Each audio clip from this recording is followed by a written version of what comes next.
It's recording, but why is this thing black? Oh wait, I'm dumb as hell.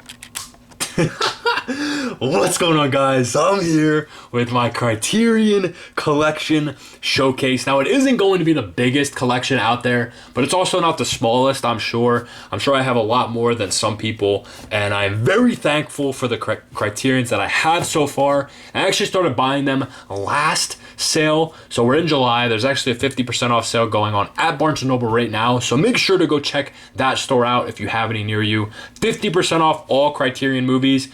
Take advantage, please, because every single movie I've seen so far in the Criterion Collection is a hit. They do not miss, that's for sure. Now, like I was saying, I only have 15 titles. It's not the most, but it's also not the least, so let's get into it. Starting off, we have a recent movie that came out in 2024. We have Nora, won Best Movie of the Year, Best Actress from Mikey Madison right there on the front. She's essentially I guess, what does it say on the back? An erotic dancer who gets mixed up with this young Russian kid, and then it sends them down a path of halfway through the movie, he goes missing, and then the second half, it's them finding him, figuring out what he was doing, and yeah, just absolutely beautiful performance from Mikey Madison. Definitely a movie I would watch again. Saw it in theaters, and I actually haven't watched it on DVD yet, but I did see it in theaters. Great movie. That's why I picked it up, because it is a movie that I would watch again. So that is number one. Next up, we have a absolutely bizarre, one of the most bizarre movies I've ever seen.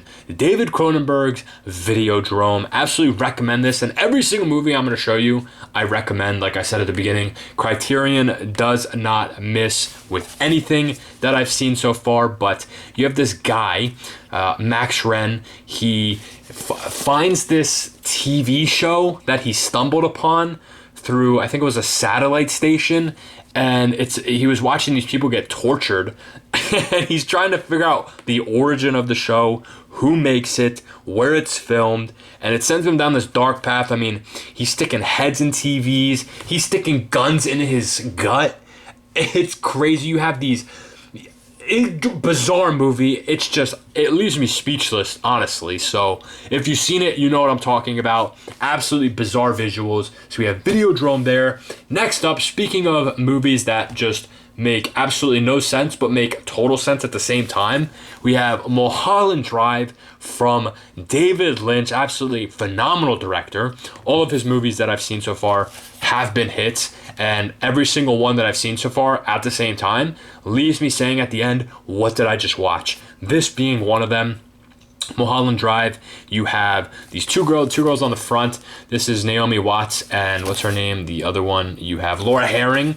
Her character gets into a car accident, just has amnesia, and then they ended up coming together, and Naomi's character helps her try to figure out who she is, where she came from, what her story is, and they come to find out that she was in a lot of trouble, and it's a bizarre story, but beautiful at the same time. Definitely, there's a lot of things in this movie, I will say, that you watch, and they have nothing to do with the story itself, and they're complete dead ends, and yet, they're there. That's David Lynch. That's David Lynch in a nutshell. Just a bunch of dead ends throughout the movie, and it's just beautiful. So we have Mulholland Drive. Next up, speaking of David Lynch, and the next one after this is going to be David Lynch as well, we have Blue Velvet, a great movie. You have starring Kyle MacLachlan, who is also in Twin Peaks, which is going to be next. Spoiler alert. His name in the movie, Jeffrey Beaumont. He comes in contact with Laura Dern's character. I don't think it says it on the back. I'm so bad. Sandy Williams, so bad with names. But they come together because he ends up finding this severed ear in a field. And again, it sends him down a path of trying to figure out where the ear came from, whose ear it is, how it got there. And again, he comes to be... my brain just had a brain fart there. He comes into a lot of trouble because it leads him to very powerful people. I think on the back it's...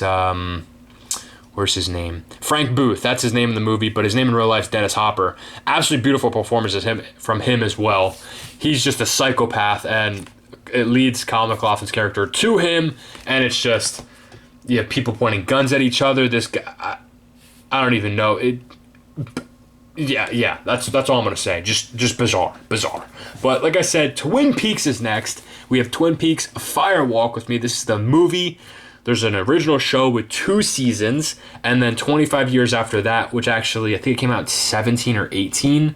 Correct me if I'm wrong, but there was another show, or I guess the follow-up to the original show, which actually crazy because in the original show, at the last episode, they said in 25 years, they said something about 25 years later, and 25 years later, the show came out, which is absolutely phenomenal.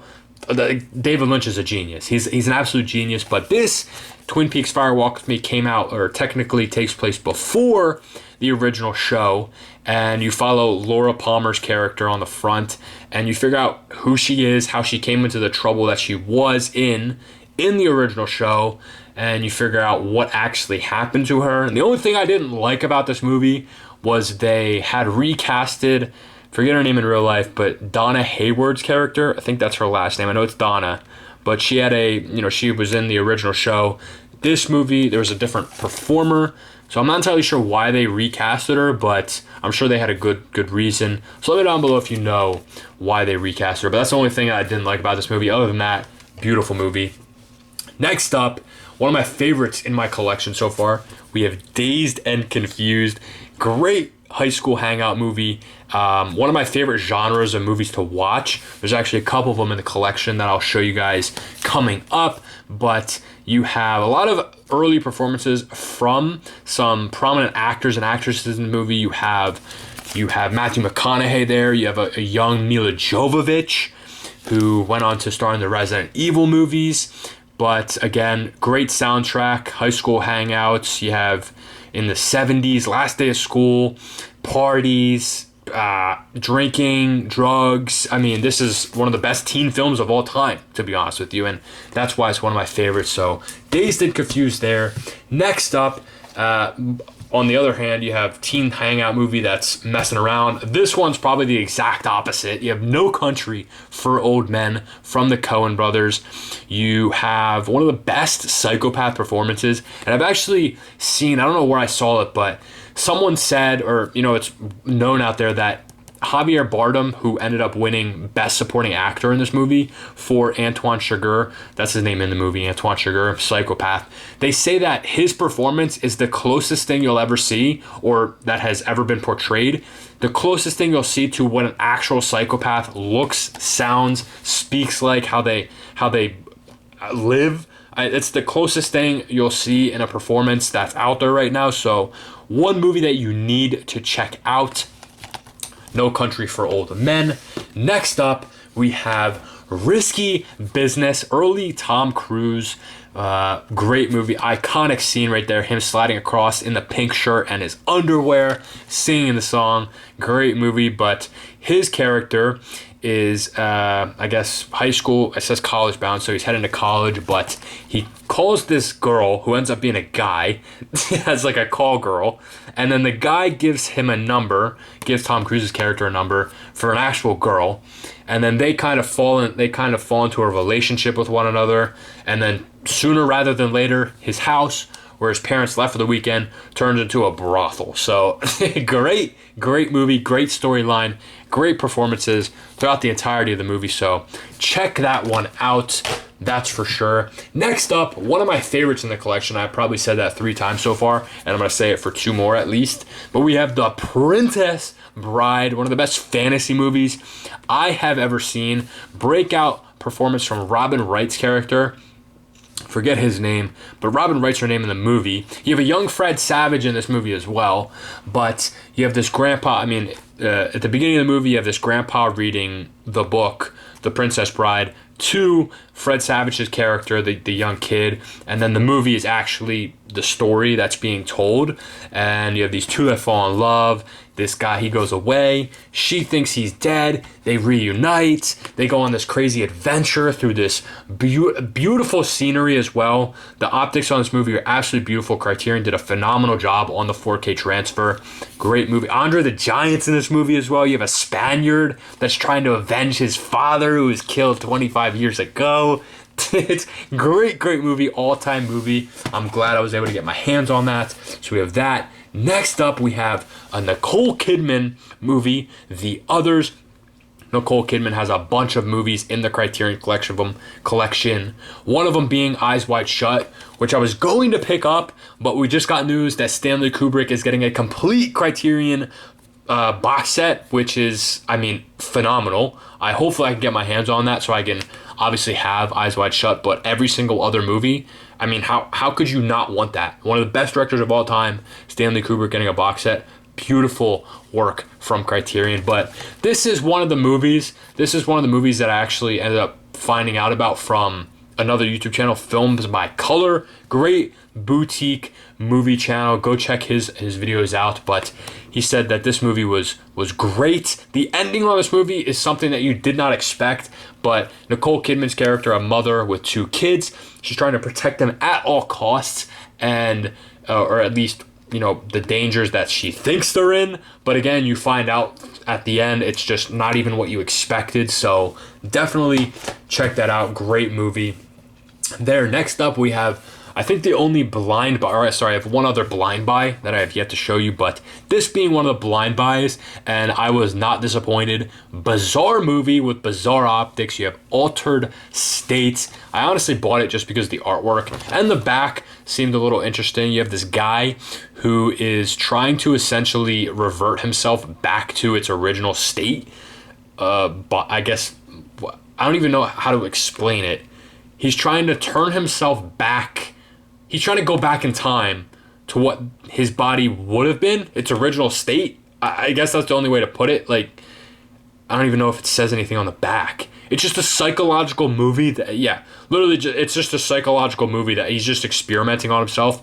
And it, again, the optics are bizarre.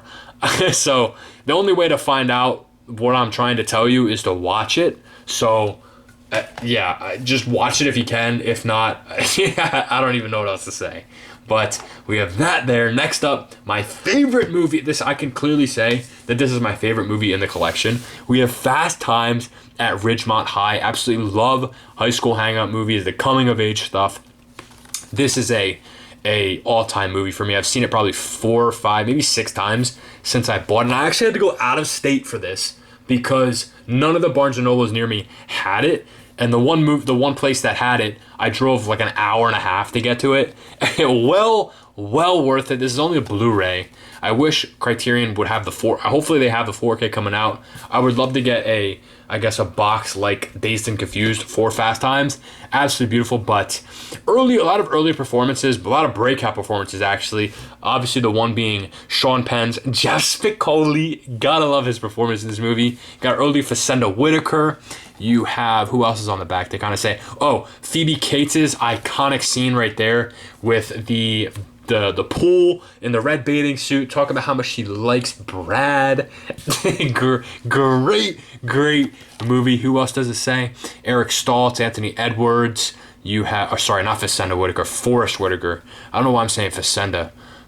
Why did I say Facenda? It's Forrest Whitaker. Judge Reinhold, Jason Lee. So yeah, great movie. This is the one that I'll probably hold on forever until Criterion has a 4K. That's the one I'm gonna hold on forever. 3 more left. We have another high school hangout coming of age movie as well. You have The Breakfast Club. Everybody knows The Breakfast Club. If you've seen Pitch Perfect, you know what The Breakfast Club is. Early Molly Ringwald performances. Speaking of Molly Ringwald, you have Pretty in Pink back here. So I guess if you've seen that, you know who Molly Ringwald is. But if you haven't seen Breakfast Club, what are you doing? This is an all-time movie. You need to check it out. I actually hadn't seen it until I bought it for the Criterion Collection. This is on the Blu-ray. There's actually a 4K out there, but you're essentially following 5 kids on Saturday in school detention, and they're just messing around in school, to be honest with you. So you have The Breakfast Club there. And the next 2 movies are the last 2, actually. I have not seen yet, but I need to watch eventually, and I will. But the one of them being Eraserhead from David Lynch, another David Lynch film. This is the 4th one that I'm showing you guys. He's got a couple more in the collection, I believe. 1, maybe 2 more. He's got Elephant Man, I know, but I don't know what else there is. But I don't know what this is about. I picked it up just because it's a David Lynch film. So if you've seen it, let me know what you guys think of it. Is it worth the pickup? I mean, I'm in too deep already, so I already have it. Just need to watch it. And then second one, I have is 2-lane blacktop. I actually bought this from a discount stores for 20 bucks. I figured why not? It's a Criterion. It's a Blu-ray. And if I had bought it at Barnes & Noble for 50% off sale, it would have been 20 bucks anyway. So I figured why not? It's about drag racing from what the back says. And there's a race across the country, and whoever wins gets the other person's pink slip. So again, if you've seen it, let me know what you guys think of it. But that is my entire Criterion collection. What do you guys think? Do you have any of these movies? And if you do, let me know what your favorites are, or if you recommend any that I don't have yet. I would love to hear about it, talk about it down below.